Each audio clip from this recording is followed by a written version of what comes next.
Assalamualaikum warahmatullahi wabarakatuh. Bismillahirrahmanirrahim. Alhamdulillahirrabbilalamin.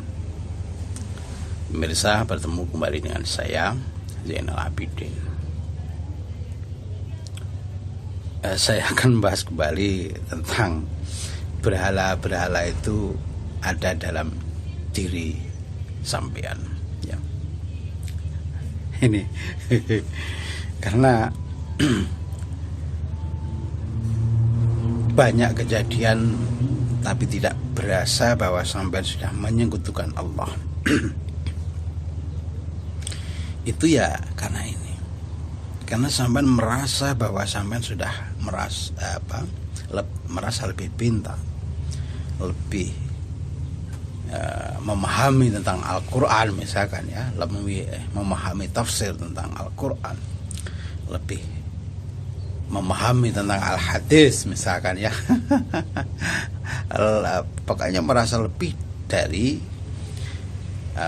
orang lain misalkan. Inilah sebenarnya yang saya katakan sebagai berhala dalam diri sampean, ya. Inilah yang sebenarnya sudah menyekutukan Allah sebenarnya, tetapi tidak tampak sampean menyembah berhala atau patung, ya, atau menyembah pohon misalkan.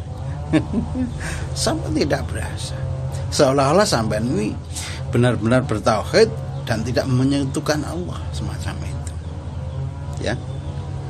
Tetapi sampai sendiri masuk dalam syirik khafi, tapi sampai tidak berasa. Inilah yang saya katakan sebagai berhala itu, ya. Memang sampean tidak tampak menyembah berhala atau menyembah patung misalkan, atau menyembah pohon misalkan, ya, tidak melakukan ritual itu. Tetapi sebenarnya sampean sudah masuk dalam penyembahan berhala terhadap diri sampean sendiri, ya. Pengakuan diri sampean itu sampean tidak berasa bahwa sampean sudah menyembah berhala. Kenapa? Karena berhalanya ya perasaan sampean itu sendiri, ya. Atau diri sampean itu sendiri. Sudah dikatakan dalam Al-Quran, Allah khalaqakum wa ma ta'malun, misalkan, ya, semacam itu. Kemudian ada ayat yang lain mengatakan bahwa orang-orang yang munafik, yaitu biasanya mengeluh, ya, menyalahkan orang lain, selalu menyalahkan orang lain semacam itu. Misalkan ada kebaikan ini benar dari Allah, tetapi karena ada musibah misalkan, ada nasib sial misalkan, ini selalu menyalahkan gara-gara misalkan, ya, semacam ini, ya, gara-gara Pak Abid misalkan, semacam itu. Selalu yang disalahkan semacam ini deh saat ini, pemerintah saat ini, gara-gara Pak Jokowi, semacam itu. Selalu disalahkan terhadap Pak Jokowi. Inilah bentuk-bentuk sebenarnya kemunafikan semacam itu. Dan itu sudah dikatakan dalam Al-Quran bahwa, katakan Muhammad, bahwa baik buruk itu semuanya dari Allah. Benar toh? Ayatnya demikian. Inilah yang saya katakan bahwa berhala-berhala itu ada dalam diri sampean sebenarnya, ya. Inilah yang harus dipahami, harus introspeksi, tadabbur, tafakkur semacam itu, ya. Kalau sampean tahu seperti apa yang saya katakan ini, sampean akan ya paling tidak bersyukur dan menebah dada semacam itu, ya. Karena merasa senang bisa menyadari hal itu, dan mungkin sampean akan berkata dalam hati, ya, mungkin macam itu. Mengapa ya kemarin itu saya kok merasa paling pintar, paling ini lebih pintar dari yang lain semacam itu. Inilah yang saya katakan berhala. Berhala itu sebenarnya ya ada dalam diri sampean itu. Dan ini sudah masuk pada syirik khafi semacam itu. Dan ini banyak yang tidak menyadari bahwa sampean sudah menjadi pasukan Ad-Dajjal, tetapi sampean tidak berasa, ya. Macam itu. Kok pengharapannya menjadi pasukan Al-Mahdi, ya. Apakah sampean nanti jika benar-benar ditunjukkan oleh Allah bahwa Al-Mahdi orangnya seperti apa itu, sampean masih akan mau menjadi pasukannya?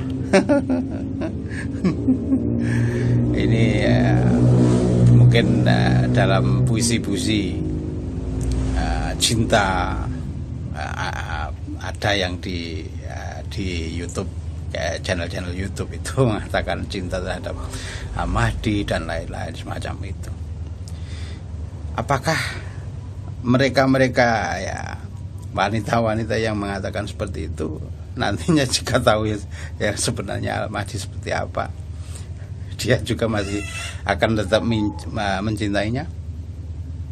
Karena saya sangat yakin Al-Mahdi yang dimunculkan oleh Allah saat ini tidak sesuai kriterianya menurut sampean. Ini menurut saya seperti itu, ya. Tidak sesuai asumsi sampean, opini sampean, macam itu, ya. Oleh karena itu berhati-hatilah, sering introspeksilah agar sampean tidak terjerumus terhadap syirik khafi. Termasuk sampean sudah merasa lebih tahu Al-Mahdi tentang Al-Mahdi itu sendiri, ya. Ini juga dari channel-channel YouTube yang lain misalkan, ya, sampean sudah merasa paling benar, paling sendiri. Itu pun juga merupakan berhala itu sendiri, ya. Yang sampean sembah tapi sampean tidak berasa. Inilah yang sangat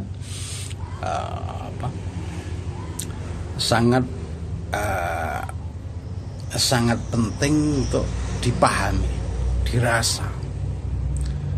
Perkataan saya ini sangat penting untuk ditadaburi semacam itu, agar sampean bisa merasa seperti apa yang saya lihat ini, ya. Karena apa? Karena jika sampean sudah bisa merasakan seperti apa yang saya katakan ini, saya sangat yakin sampean akan berkata lain, emosi sampean akan terkontrol semacam itu, ya.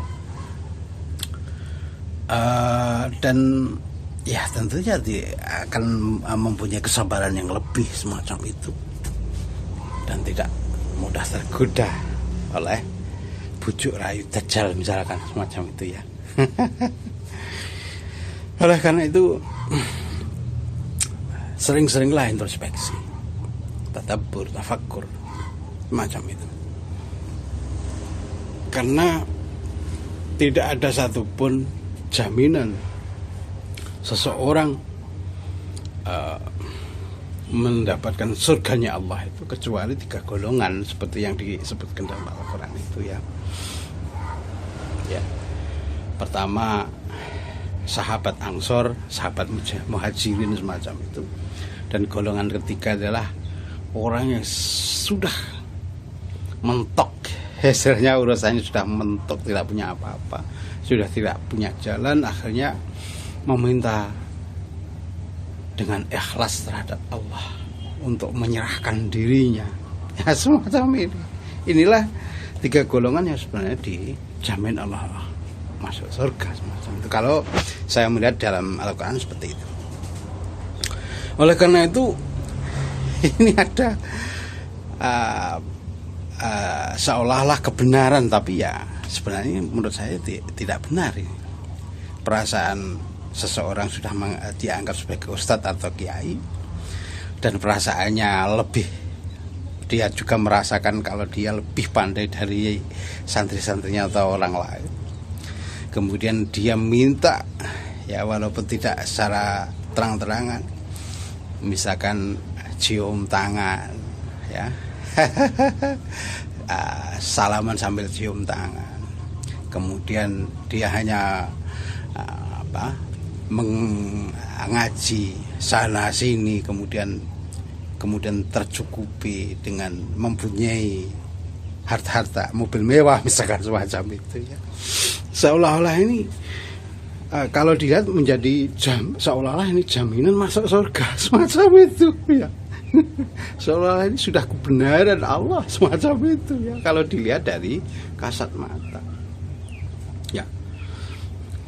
Bahkan sampai mobilnya ini 2, 3 atau bahkan lebih semacam itu, ya. Seolah-olah dia ini sudah istilahnya dijamin hidupnya di dunia ini dengan diberikan oleh Allah harta-harta yang berlimpah semacam itu, ya. Dan di akhirat nanti seolah-olah ini langsung masuk surga semacam itu, dijamin oleh Allah. Ingatlah, tidak ada jaminan semacam itu dalam Al-Quran, tidak ada, ya. Yang saya tahu yang dijamin oleh Allah 3 golongan itu, ya, yang 2 ini sudah lampau, yaitu pada waktu Kanjeng Nabi masih hidup semacam itu. Yang saat ini ya tinggal 1 golongan itu, yaitu yang benar-benar di mana sudah tidak ada tempat untuk meminta kecuali berserah terhadap Allah, berserah diri terhadap Allah. Hanya itu golongan yang dijamin masuk surga. Oleh karena itu, inilah sifat-sifat sebenarnya yang jadi berhala-berhala sampean, ya. Sampean menyembahnya tiap hari, sampean tidak berasa. Sampean sudah masuk dalam kesyirikan khafi, tapi sampean tidak berasa. Inilah yang saya katakan untuk selalu introspeksi, tadabbur, tafakkur semacam itu, ya, agar sampean tidak menyekutukan Allah, tapi sampean tidak berasa kalau sampean sudah menyekutukan Allah, ya. Perasaan sampean sudah merasa benar ini, karena ya memang benar, sampean sudah lebih pandai sebenarnya, ya. Ini perasaan sampean merasa lebih pandai, itulah yang sebenarnya menjadi berhala sampean. Kalau sudah bisa mengatakan ini sudah dilulukan oleh umat, ya, seolah-olah ini jaminan surga. Saya sangat meyakini bahwa inilah contoh nyata orang-orang yang nantinya akan dijamin masuk neraka, kalau menurut saya semacam itu. Contoh nyata mereka-mereka yang sebenarnya, ya, kalau dilihat dari kriteria Al-Quran, justru orang-orang yang kriterianya masuk neraka tapi tidak berasa, ya, semacam itu, ya. Oleh karena itu berhati-hatilah, ya. Oleh karena itu sudah dikatakan dalam Al-Quran, qul la amliku li nafsi naf'an wala dharran. Apalagi mereka-mereka yang sudah menjadi keturunannya itu seolah-olah selalu ingin dimuliakan dan lain-lain. Padahal dalam Al-Quran sendiri mengatakan bahwa tidak ada manfaat dan madaratnya Kanjeng Rasul itu terhadap siapapun, bahkan terhadap dirinya sendiri. Lalu yang jauh, yang katanya anak cucunya ini merasa bahkan lebih dari Kanjeng Rasul itu sendiri, yang seolah-olah bisa memberikan madarat manfaat terhadap yang lainnya. Ini jauh panggang dari api. Oleh karena itu, kalau dilihat dari kriteria Al-Quran, ya sebenarnya inilah contoh nyata mungkin yang dijamin oleh Allah masuk neraka, ya seperti itu. Orang yang merasa sok, ya, walaupun ya tidak merasa sok sebenarnya, ya tapi tidak mengerti seperti apa yang saya jelaskan ini, ya, belum memahami seperti apa yang saya katakan ini. Saya sangat yakin nantinya sampean akan masuk neraka. Berhati-hatilah, introspeksi, tafakkur, tadabbur. Demikian. Assalamualaikum warahmatullahi wabarakatuh.